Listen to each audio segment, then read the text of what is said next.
마음에 새기시기 바랍니다. 오늘 우리에게 주시는 하나님의 말씀 같이 읽습니다. 다니엘 10장 1절, 우리 한 절 읽도록 하겠습니다. 다니엘 10장 1절입니다. 한 절이니까 다 같이 한 목소리로 한번 읽도록 하겠습니다. 다니엘 10장 1절 말씀 찾으셨어요? 네, 함께 읽겠습니다. 시작. 바사왕 고레스 제3년에 한 일이 벨드사살이라 이름한 다니엘에게 나타났는데 그 일이 참되니 곧 큰 전장에 관한 것이라. 다니엘이 그 일을 분명히 알았고 그 환상을 깨달으니라. 아멘. 앉으시기 바랍니다. 오늘 이 말씀을 주제로 다니엘 10장 전체의 말씀을 가지고 나 홀로 강가에서라는 제목으로 여러분과 같이 말씀을 나누도록 합니다. 오늘 한 절 읽었지만 오늘 여러분과 나눌 말씀은 다니엘 10장 전체입니다. 이제 어느덧 다니엘서가 3장 남았어요. 그런데 이 남은 3장이 사실은 한 덩어리, 하나의 이야기를 하고 있어요. 오늘 방금 읽은 1절에서 다니엘이 한 환상을 보는데 이 환상에 대한 이야기를 3장 전체에 걸쳐서 하고 있는 거예요. 그래서 이 10장 자체는 이 세 덩어리, 이 3장 전체의 서론에 해당하는 그런 말씀입니다.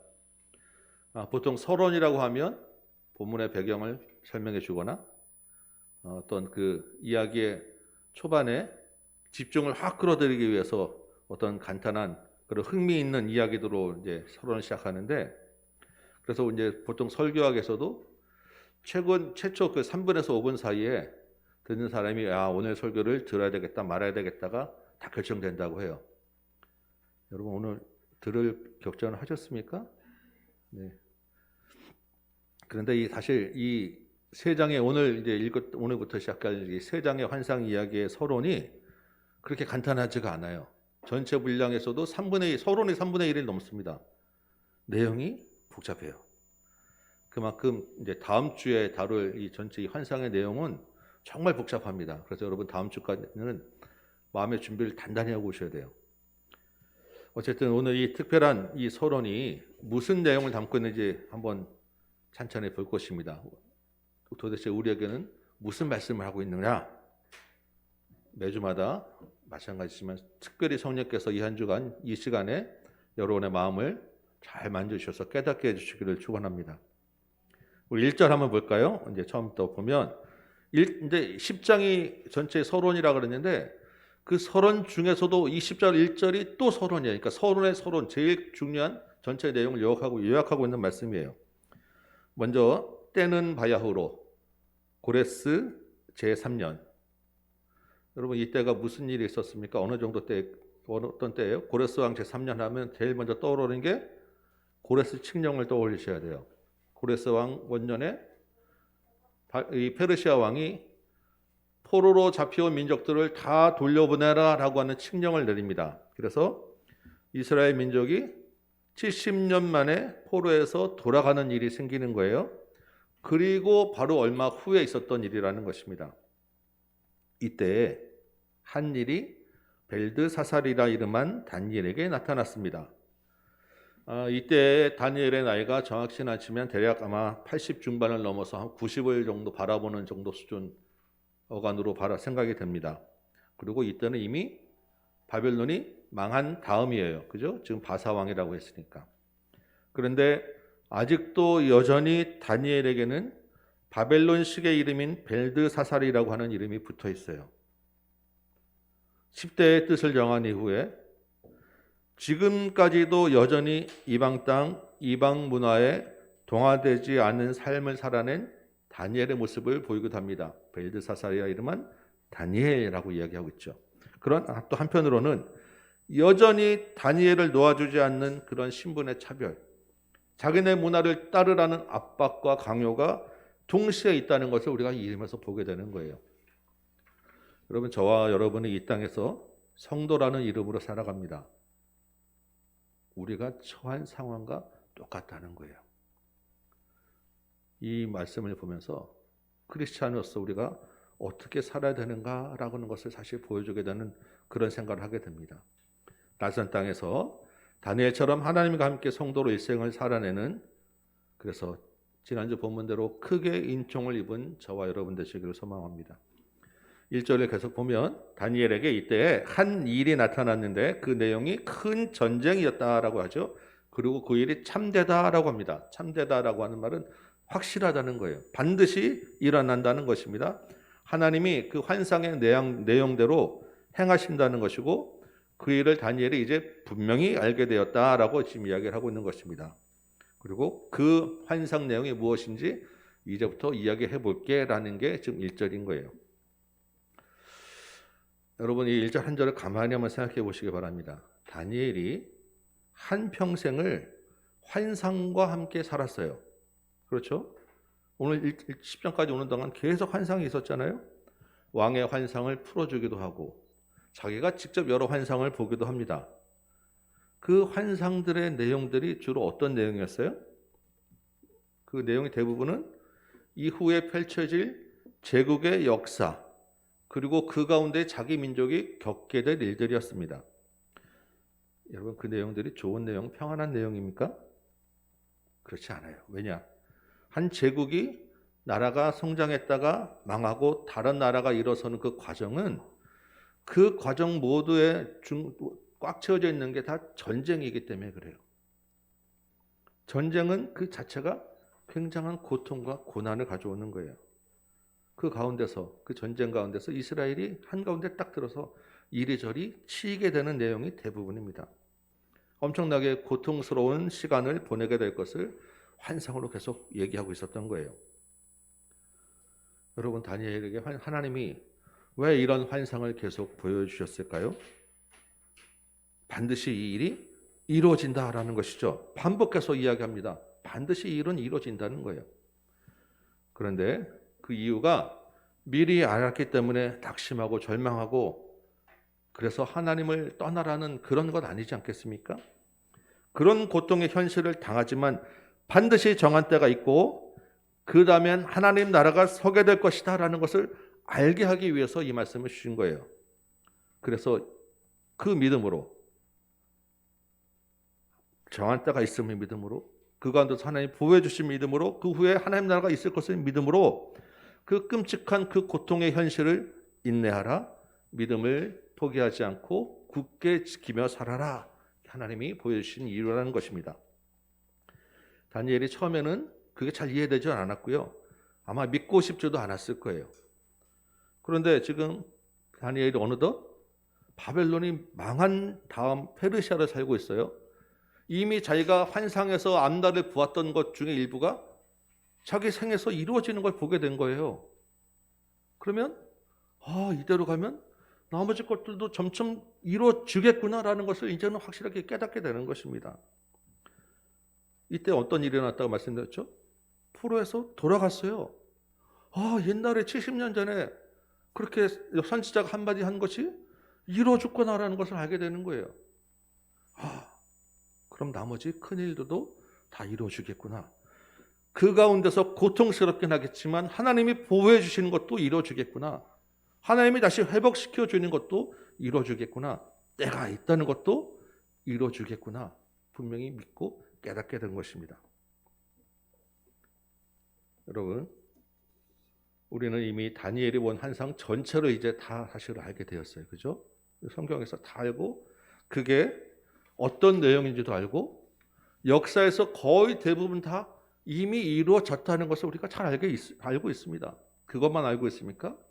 다니엘에 예언되어 있던 인자 같은 이가 예수님이 이 땅에 오신 것도 우리가 알고 있고 예수님을 통해 하나님 나라가 이미 세워졌다는 것도 알고 있고 마지막 때에 재림이 있고 최후의 심판이 있을 것도 우리가 알고 있는 거예요.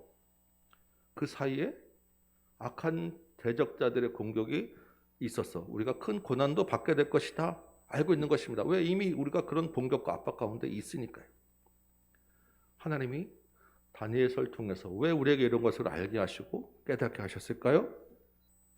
우리가 이 땅, 이 시대를 살아갈 때 말씀과 기도로 준비하게 하기 위함인 것입니다. 흔들리지 말고 낙심하지 말고 이 시대를 인내하게 하기 위함인 것입니다. 이 가운데 하나님의 인도와 보호하심을 분명히 믿고 살게 하기 위한 거예요. 그래서 마지막 때까지 그 나라에 가기까지 하나님 나라를 바라보며 현실에서 이기게 하기 위함이라는 것입니다.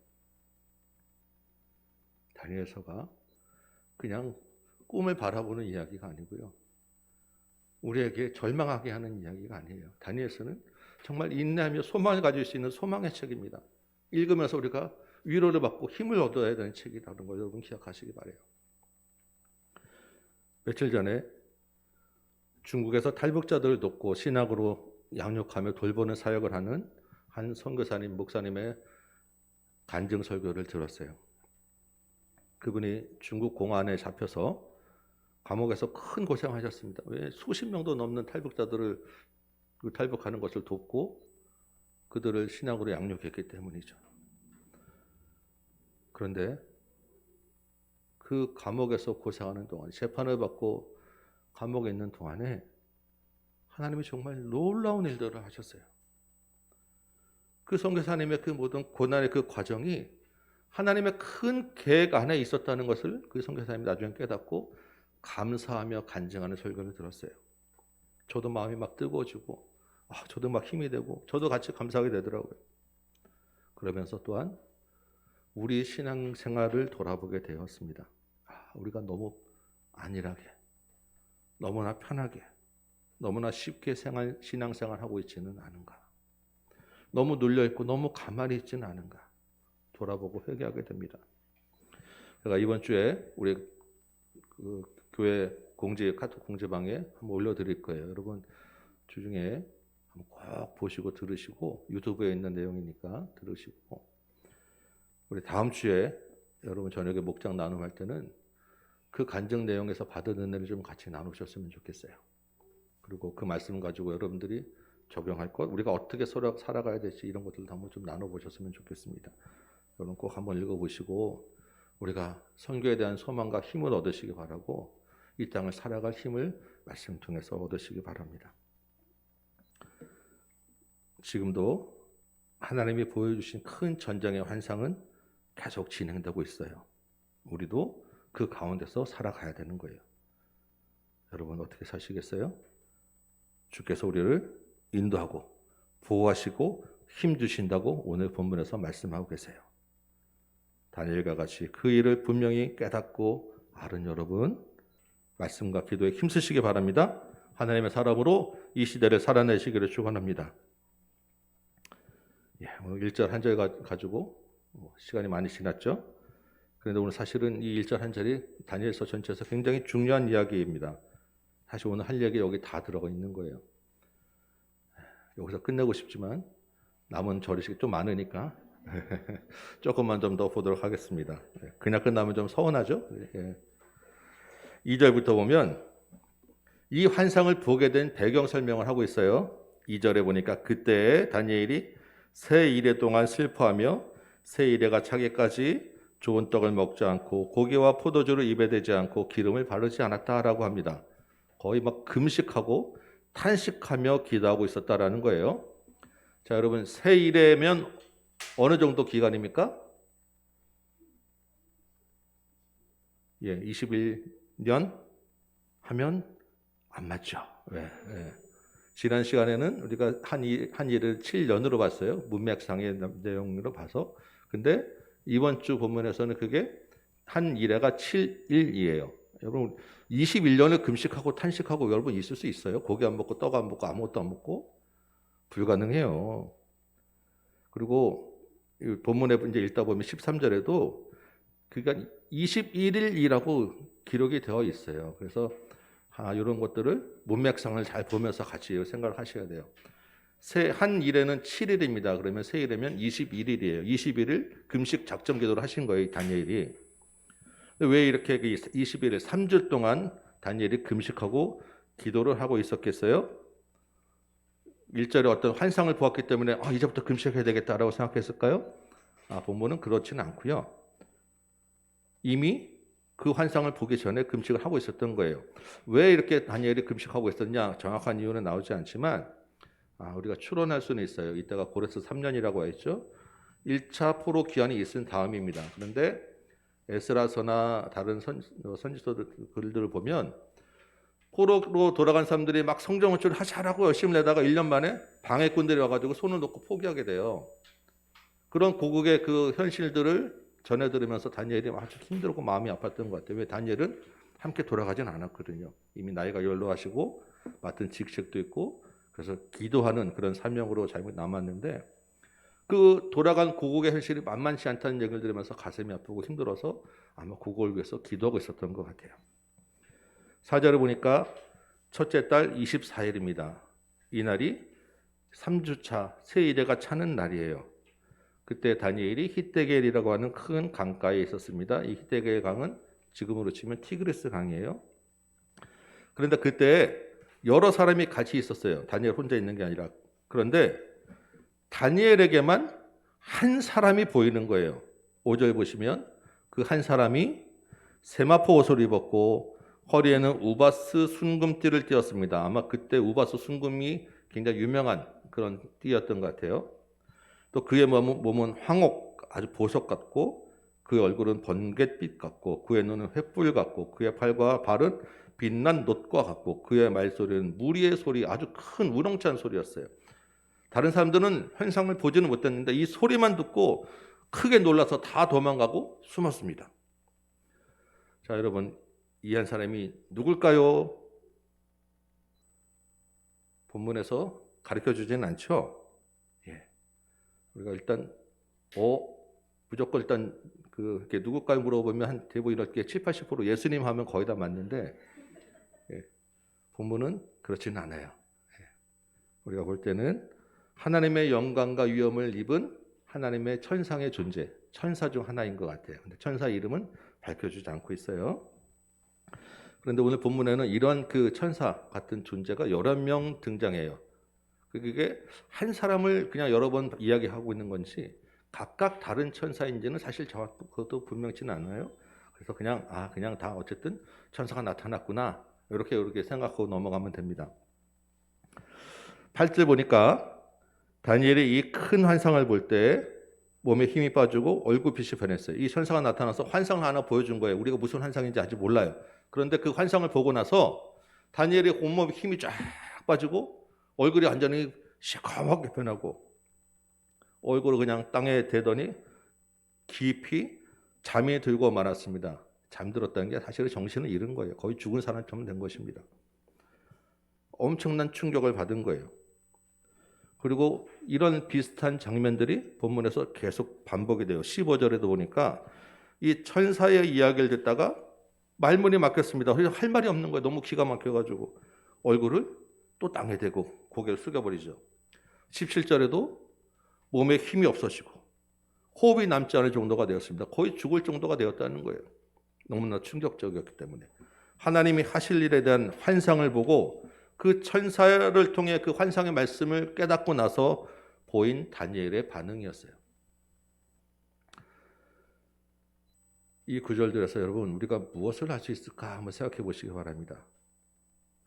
우리가 하나님의 진리의 말씀을 깨닫는 것, 하나님의 계획과 하나님을 하실 일을 아는 것, 우리가 하나님을 경험한다는 것은 우리는 할렐루야 기쁘고 뭐 이런 일일 수 있겠지만 실제 그런 일들을 겪은 사람들의 반응은 대부분 이렇게 기진맥진하고 충격받고 고통과 두려움을 수반하는 장면들이 나옵니다. 그 하나님의 그 무게, 하나님의 말씀의 그 계획과 그 진리의 말씀의 무게에 압도되어서 정신을 잃고 죽은 사람처럼 되기도 하는 거예요. 여러분 왜 그렇겠습니까? 하나님이라고 하는 존재의 그 영광과 위엄이 너무나 크시기 때문이에요. 아까 천사의 목소리만 들어도 사람들이 다 도망가서 숨지 않습니까? 하물며 하나님은 어떻겠냐고요. 우리가 볼 수도 없고 감당할 수도 없는 거예요. 그런데 그 하나님의 계획은 얼마나 크고 놀랍겠습니까? 그 하나님이 세상 역사를 주관하신다는 이야기는 사실 우리가 쉽게 그렇게 감당할 수 있는 그런 이야기가 아닌 거예요. 더군다나 그 하나님의 세상 역사를 주관하신다는 이야기가 전쟁에 계속된다는 그런 고통이 있다는 이야기인데 우리가 그 얘기를 들으면서 할렐루야 하고 박수 칠 수 있겠습니까? 듣기도 쉽지 않은 이야기고 들은 그 무게가 우리를 누를 수밖에 없다는 것입니다. 그런데 하나님이 일부러 전쟁하시겠어요? 하나님이 그 안에는 아픈 마음이 있고 괴로운 마음이 있는 거예요. 여러분 생각해 보시기 바랍니다. 그 하나님의 계획, 그 궁극적인 계획은 어디로 향하고 있어요? 예수님의 십자가입니다. 예수님의 십자가 사건은 하나님이 자기의 아들을 죽게 하신다는 이야기예요. 우리 때문에, 인간의 죄 때문에. 여러분, 우리가 그냥 그렇구나, 감사합니다라고 들을 수 있는 이야기가 아니라는 것입니다. 여러분, 사람이라도 다른 사람이 저한테 내 아들이 곧 죽게 될 거야 라고 이야기하면 여러분, 그렇지, 뭐 그럴 수도 있지 하고 넘기겠습니까? 같이 마음이 아플 거 아니겠어요? 힘든 이야기를 듣는 거예요. 지금 우리가 한강에 대학생 한 명이 물에 빠져 죽은 사건 때문에 온 나라가 지금 같이 마음 아파하고 있지 않습니까? 힘들잖아요. 하물며 하나님의 아들을 죽게 한다는 그런 계획을 우리가 들었는데 우리가 그냥 그렇게 가볍게 넘길 수 있는 이야기가 아닌 거예요. 그런데 우리가 너무나 하나님은 쉽게 여기진 않느냐는 것입니다. 하나님의 말씀을 우리가 너무나 가볍게 여기진 않느냐는 거예요. 예수님의 십자가를 이야기하면서 너무 아무렇게나 이야기하고 그 예수님의 십자가를 통한 구원을 우리가 아무 때나 그냥 값싸게 받을 수 있는 싸구려 복음으로 우리가 여기지는 않느냐는 것입니다. 여러분, 말씀을 대할 때 그래서 그냥 나에게 복 주는 말씀만 내가 골라서 본다고 여러분 그러지 않으시기 바라요. 하나님의 음성이라는 것이 우리가 찬송을 하죠. 주의 음성을 내가 들으니 사랑한단 말일세. 하나님의 음성은 왜 꼭 나를 사랑한다는 이야기가 합니까? 아니요.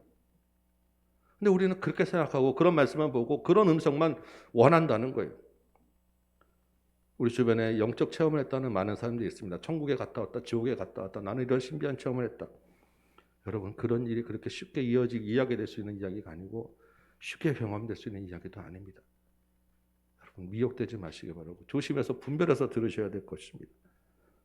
사실은 우리는 하나님의 말씀을 들을 자격도 없고 들을 수도 없는 그런 존재예요. 하나님의 말씀에 우리가 설 수도 없는 존재입니다. 천사의 말소리만 들어도 우리가 도망하고 숨을 수밖에 없는 것이 지극히 정상인 거예요. 그런데 혹시 하나님의 말씀을 듣게 되면 그 말씀에 압도되어서 죽은 자처럼 될 수밖에 없는 그런 모습이라는 것입니다. 이사야가 그랬고 에스겔이 그랬고 예레미야가 그랬고 다니엘이 지금 그러고 있는 거예요. 우리가 이분들에게 정말 엄청나게 감사해야 됩니다. 그분들의 그 고통과 무게를 받으면서 그 말씀들을 우리에게 전해줬기 때문에 우리가 그래도 그 말씀을 통해서 하나님을 알 수 있는 거 아니겠습니까? 우리가 성경을 읽으면서 그 분위기를 같이 우리가 깨달아야 된다는 거예요. 그 마음을 가지고 그런 생각을 가지고 말씀의 무게를 가지고 우리가 읽어야 된다는 것입니다.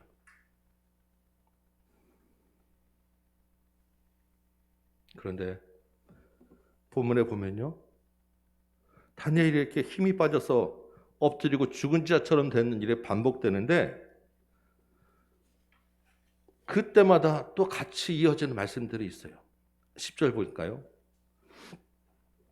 한 손이 있어 다니엘을 어루만지고 무릎과 손바닥이 땅에 닿겨 일으켜 주시는 거예요. 이게 무슨 장면입니까? 죽은 자처럼 된 다니엘을 다시 일으켜서 힘을 주시는 위로의 장면인 것입니다. 11절에 다니엘아 너는 크게 은총을 받은 자라고 다시 한번 하나님 말씀해 주시죠. 일어나라. 힘을 받으라.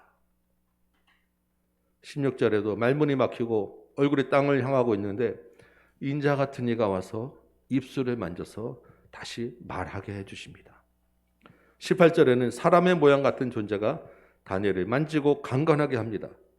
온몸에 힘을 다 빠졌는데 다시 힘을 넣어주는 거예요. 그리고 19절 우리가 아까 읽었던 말씀, 외웠던 말씀, 큰 은총을 받은 사람이여 두려워하지 말라. 평안하라. 강건하라. 강건하라. 은총과 용기와 위로와 힘을 주고 계시는 것입니다. 한 손이 누구 손인지, 인자 같은 이가 누구인지, 사람의 모양 같은 존재가 누구인지 중요하지 않아요. 왜? 다 하나님이 보낸 자들이기 때문에 하나님이 하시는 일들이라고 우리가 받으시면 됩니다.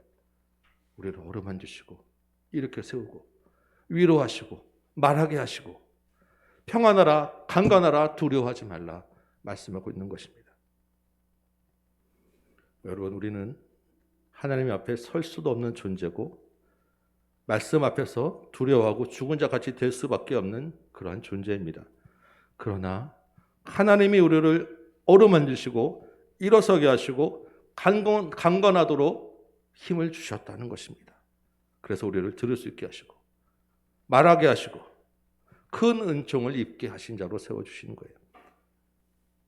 우리가 말씀을 듣고 읽고 기도하는 것은 우리 힘으로 하는 것이 아니라는 것을 여러분 기억하시기 바랍니다. 먼저 손 내밀어 주시는 하나님의 은혜가 있기 때문이라는 것을 기억하시기 바랍니다. 그 하나님의 인도와 위로와 보호가 힘을 주심이 우리에게 있다는 것을 기억하고 이 은혜 앞에서 여러분 겸손하시기 바랍니다. 그리고 더욱 하나님을 사랑하고 의지하시기 바라요. 오늘 다니엘이 우리에게 말씀해 주시는 영적 체험의 그런 교훈이 여기에 있는 것입니다.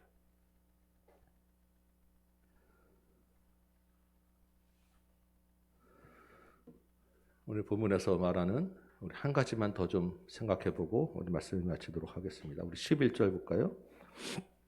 11절 보면 천사가 자신이 다니엘에게 보냄을 받았다라고 이야기하죠.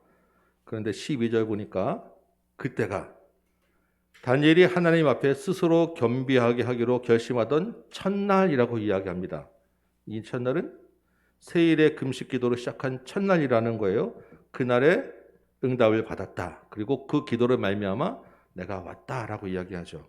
지난주에 말씀드렸죠. 하나님이 우리가 기도를 시작할 때 이미 기도를 듣고 응답하시고 명령을 내리신다는 것이죠. 그 우리의 기도에 대한 응답으로 하나님이 천사로 움직이고 있는 것입니다. 우리의 기도는 천사로 움직이는 기도예요, 여러분. 놀랍지 않습니까? 힘내시고 하나님이 그만큼 우리의 기도를 기뻐하시고 기대하신다는 것을 여러분 생각하시기 바랍니다. 그런데 13절에 보니까 이 천사가 희한한 얘기를 하는 거예요. 바사 왕국 군주가 21일 동안 나를 막아서 바사 왕국 군주들과 머물러 있었다라는 것입니다. 이 바사 왕국은 페르시아죠. 지금 다니엘이 살고 있는 그 땅이에요. 이 바사 왕국에 군주가 있다는 것입니다. 군주라는 것은 군대 우두머리를 이야기하는 거예요. 근데 천사가 오는데 바사 왕국 군주 때문에 지금 막혀 있고 그들과 같이 이렇게 있었다라는 것입니다. 그럼 이 바사 왕국 군주가 누구겠어요? 실제 땅에 바사 페르시아 군대가 천사하고 이렇게 만나고 그럴 일 있겠습니까? 아니겠죠. 그럼 천사를 대적하는 바사 왕국, 페르시아 왕국의 그 페르시아 왕국을 지배하고 있는 악한 세력이 또 있다는 거예요. 그래서 이 하나님이 보낸 천사와 페르시아 왕국을 지배하고자 하는 이 악한 세력이 같이 충돌했다는 것입니다. 그 기간이 21일 동안이나 그러고 있었다는 거예요. 근데 그 다음에 또 이야기하죠. 이렇게 막혀 있는데 미가엘이 와서 도와줬다라고 하죠. 미가엘이라고 하는 것은 하나님의 천사 이름이에요. 성경에 나오는. 어떤 역할을 하느냐? 천사장, 군대 장관이에요. 하나님의 천사 중에서도. 그 미가엘이 와서 물리쳐서 자기가 여기 올 수 있었다라고 이야기하고 있는 것입니다. 그리고 20절에는 이 천사가 이제 다시 돌아가서 이 바사 군주들하고 또 다시 한번 싸운다는 거예요. 페르시아의 악한 영도가 자기가 또 싸울 것인데 그러면 이 페르시아 군대가 물러가고 나서는 뭐가 온다고요? 헬라 군주가 온다는 것입니다. 그럼 그때 이 땅에서는 페르시아가 망하고 헬라라는 나라가 그 다음에 세워지잖아요. 그 헬라 땅을 지배하는 악의 세력이 또 있다는 거예요. 그럼 이들과 또 싸워야 되는 것이고 우리 눈에는 보이지 않지만 하늘에서도 이 시대를 지나가면서 똑같은 영적 싸움이 있다는 것입니다. 여러분 이해되세요? 우리가 분명히 알아야 됩니다. 우리에게 보이지 않는 영적 세계가 있다는 것입니다. 악한 영이 있고 그 악한 영이 이 세상의 모든 것에 다 영향을 미치고 있다는 것입니다. 하나님의 백성을 공격하기도 하고 이 세상을 악으로 끌고 가려고도 합니다. 세상에 혼돈스러운 일들을 만들어내고 이 땅의 정부들을 통제해서 악한 정책들, 악한 일들을 행하기도 하는 것입니다. 경제를 막 움직이기도 하고 전쟁도 일으키는 거예요. 그런 과정에서 하나님의 백성의 마음, 우리의 마음을 흔들어서 우리 마음이 상하게 하기도 하고 그래서 우리로 하여금 하나님이 안 계신 것 같게 여기기도 하고 답답한 마음에 사람들이 어디로 갑니까? 용하다는 도사 무당 찾아가는 거예요. 어떻게 될까? 여러분 가정에서도 부부간의 자녀간의 관계에 끊임없이 평화를 깨트리는 일들이 일어나죠. 악한 영들이 우리를 공격하고 있는 증거인 것입니다. 우리의 눈과 마음을 자꾸 가려서 사랑을 보이지 못하게 하는 거예요. 다른 것들로 악한 것들을 보게 해서 관계를 자꾸 끊어내고자 하는 그런 유혹과 공격이 있는 것입니다. 하나님이 온 세상 역사를 주관하시지만 아직 최종 심판이 끝나지 않았기 때문에 하나님을 대적하는 공격 대적자가 계속해서 있는 거예요. 우리가 앞에 7장 8장에서 보지 않았습니까? 이 악한 자적이 성도를 이긴 것처럼 보일 때도 있다니까요. 그래서 사도 바울이 에베소서 6장 11절에 12절에서 이렇게 얘기합니다. 우리의 씨름은 혈과 육을 상대하는 것이 아니요 통치자들과 권세들과 이 어둠의 세상 주관자들과 하늘에 있는 악의 영들을 상대합니다. 우리가 그냥 부부싸움 하는 것 같지만 실제로는 악한 영과 싸우고 있다는 것입니다. 우리가 이 땅에서 바라보는 일들이 그냥 전쟁이 일어나는 것 같지만 실제로는 악한 영과의 전쟁이 있는 거예요. 그 과정 중에 우리가 상대를 그냥 미워하는 마음이 생겼다. 우리 가운데 악한 영의 공격이 있었다는 것입니다.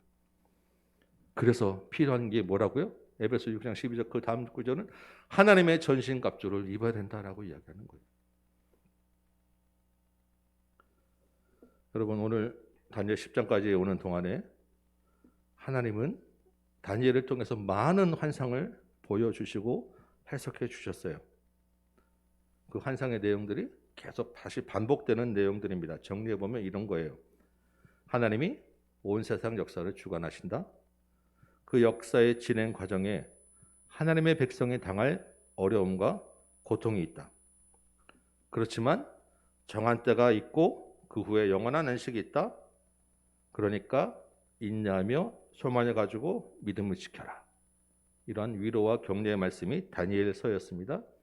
이 말씀을 가지고 낯선 땅에서 하나님과 함께 살아낸 사람이 다니엘이었다는 거예요. 그래서 우리가 그 삶을 따라서 우리도 믿음과 소망을 가지고 인내하며 이 땅을 살아가야 된다라는 것이 다니엘이 우리에게 주는 교훈입니다. 거기에 오늘 본문은 하나님의 백성의 고통 뒤에는 보이지 않는 영적 전쟁이 있다는 것을 추가로 더 알려주는 거예요. 그래서 그 영적 싸움도 하나님이 싸우고 계시고 그 영적 싸움을 반드시 하나님이 이기신다는 것, 그래서 하나님이 그 자신의 계획을 이루어 가신다라는 것을 우리에게 알게 하는 것입니다. 그래서 그 영적 싸움 가운데서는 하나님이 이기시기 때문에 우리에게도 그 영적 싸움을 이길 힘을 주시고 우리가 대적할 힘을 주시고 넘어졌을 때 위로와 격려를 주신다라는 것을 오늘 본문이 추가로 우리에게 주고 있다는 것입니다. 영적 싸움이라고 하면 사실 이게 대단한 것처럼 보이지만요, 여러분 사실은 별게 아니에요. 영적 악의 세력이 아무리 강하다 할지라도 하나님이 직접 안 나서고 천사 미가엘 하나만 보면 해결되는 싸움입니다. 7장에서 우리가 봤었죠.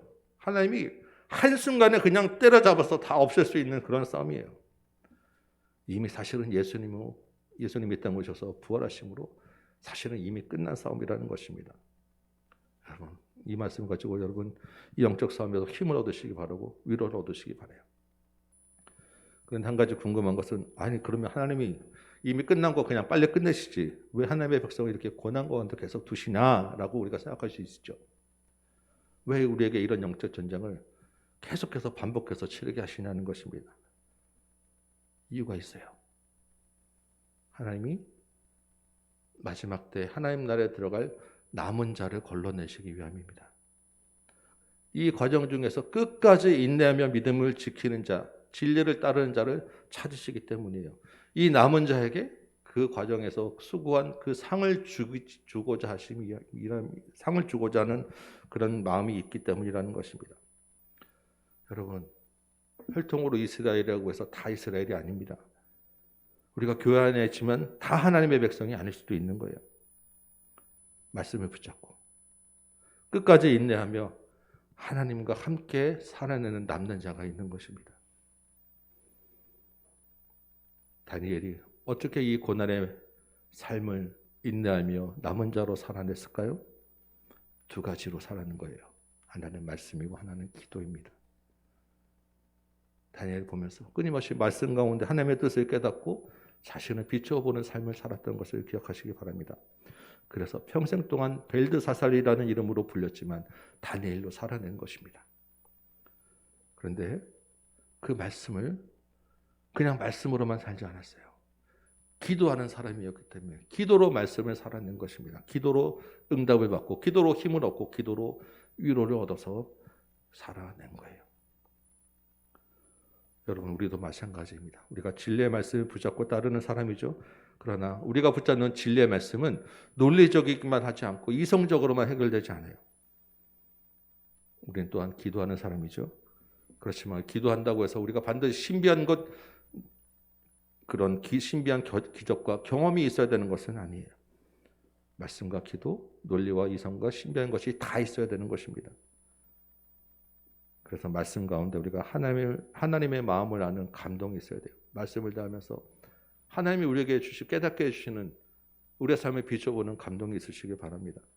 그런데 그것으로 끝나면 안 돼요. 기도 가운데 그 말씀을 붙잡고 감동을 붙잡고 기도하는 가운데 하나님의 은총을 기억하는 감격이 있어야 됩니다. 하나님이 우리를 힘주시고 위로하시고 살리신다는 기쁨과 감격을 여러분 경험하시기 바라요. 이렇게 말씀과 기도를 붙잡고 인내할 때 우리가 이 땅에서 살아갈 소망을 얻을 수 있다는 것이고 영적 싸움을 인내할 수 있는 힘을 얻는다는 것입니다. 주께서 이긴 싸움을 싸우는 여러분, 주님이 가신 길을 따르는 여러분, 반드시 정한 때가 있음을 기억하시기 바라고 영원한 하나님 나라를 바라보며 이 한 주간을 인내하시기 바랍니다. 이 한 주간 하나님과 동행하시기 바랍니다. 이 한 주간에 우리가 가는 그 어디에서나 하나님 나라를 경험하는 저와 여러분 되시기를 주님의 이름으로 축원합니다. 찬송 한장하고 우리 말씀